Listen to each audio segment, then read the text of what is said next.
Hello everyone, Assalamualaikum warahmatullahi wabarakatuh. Okay, in this video I would like to show you about material, phonetic, and phonology. Hari ini saya akan menjelaskan apa itu phonetic dan phonology secara umum yang saya ketahui.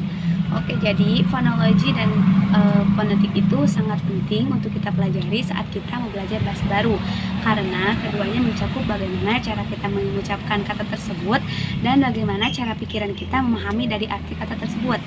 Mari kita mulai dengan melihat penjelasan berikut ini. Yang pertama itu ada phonetic. Phonetic is a branch of linguistics that studies the sound of human speech. Jadi basically phonetic ini ada di dalam phonology. Phonology itu adalah ilmu yang mempelajari tentang perbendaharaan suara.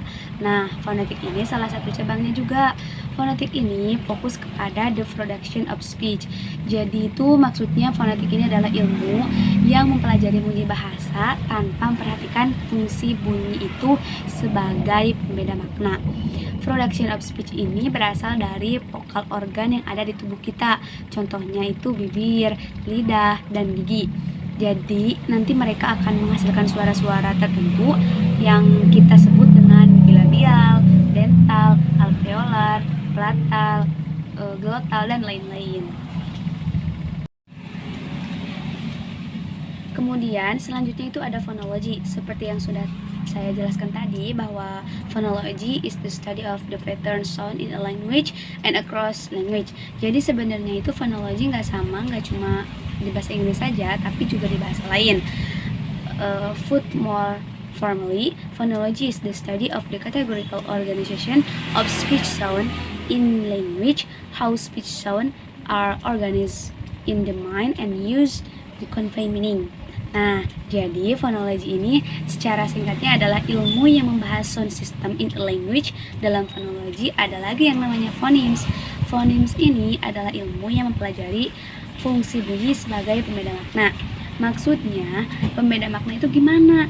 Nah, kalau misalkan kita pernah bilang elephant, nah kalau dalam pikiran kita itu artinya kan gajah.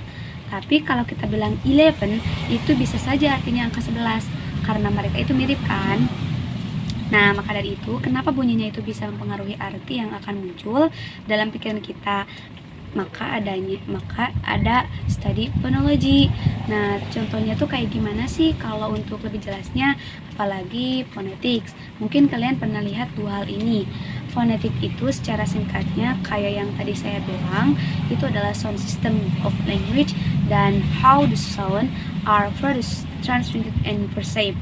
Kalau phonology itu adalah sound system of language and how sound distinguishes meaning. Gimana caranya suara bisa membedakan arti. Nah, selanjutnya bisa kita lihat contohnya. Phonetic example. Yang kalian sekarang lihat itu adalah the International Phonetics Alphabet atau biasa disebut IPA. Ini adalah simbol untuk dipakai linguistik untuk menjelaskan atau mendeskripsikan suara dari bahasa yang kita pelajari. Nah, kalau misalkan contohnya dalam case ini adalah bahasa Inggris, bisa kalian lihat sendiri kalau huruf I dalam kata read, berarti yang kalian lihat itu dibacanya ikan, bukan read. Kalau misalkan kalian lihat Amerika, dibacanya Amerika, bukan Amerika. Kalau mungkin lebih jelasnya kita lihat contoh selanjutnya ya. Contohnya adalah ini. Ya, gimana cara kalian membaca ini?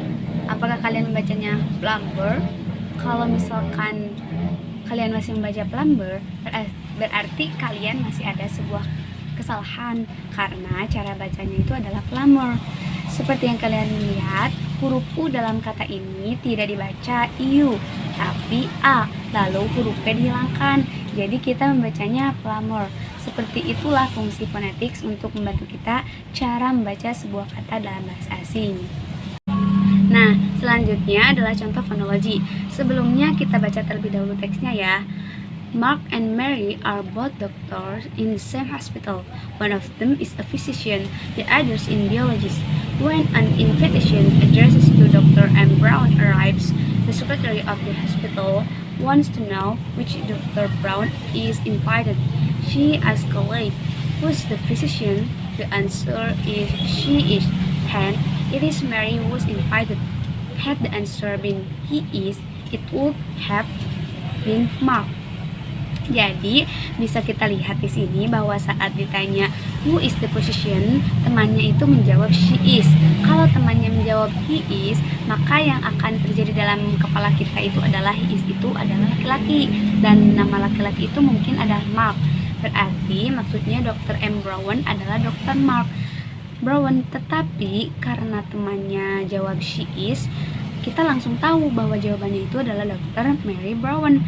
Nah, kalian bisa lihat kan, kalau misalkan ada di sini yang dimana satu segmen saja bisa mempengaruhi arti dari kata tersebut. Kalau kita pecahkan akan jadi seperti ini.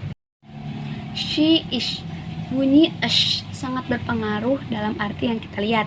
Kalau misalkan bunyi sh diganti dengan h, maka artinya juga akan berubah.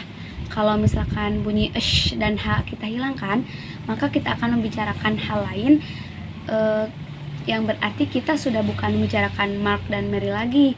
Makanya fonologi itu penting banget. Nah, sekarang ada contoh lagi. Kalian bisa lihat di sini. The cat is on the mat. Saat kalian mendengar kata cat, pasti yang terbayang itu kan gambar kucing. Namun, apa yang terjadi apabila kita ganti huruf C yang ada pada huruf cat menjadi huruf H atau sound H, maka kita akan mendapatkan the hat is on the mat. Saat kalian mendengar hat, maka yang terbayang itu adalah topi, bukan lagi kucing. Nah, maka dari itu, suara sangat berpengaruh pada penerimaan arti atau makna dari sebuah kata. Nah, inilah yang disebut fonologi. Nah, seperti itu teman-teman. Cukup sekian dari saya. Mohon maaf apabila banyak kekurangan. I'm so sorry if I have mistake from my presentation. And the last I say, wassalamualaikum warahmatullahi wabarakatuh.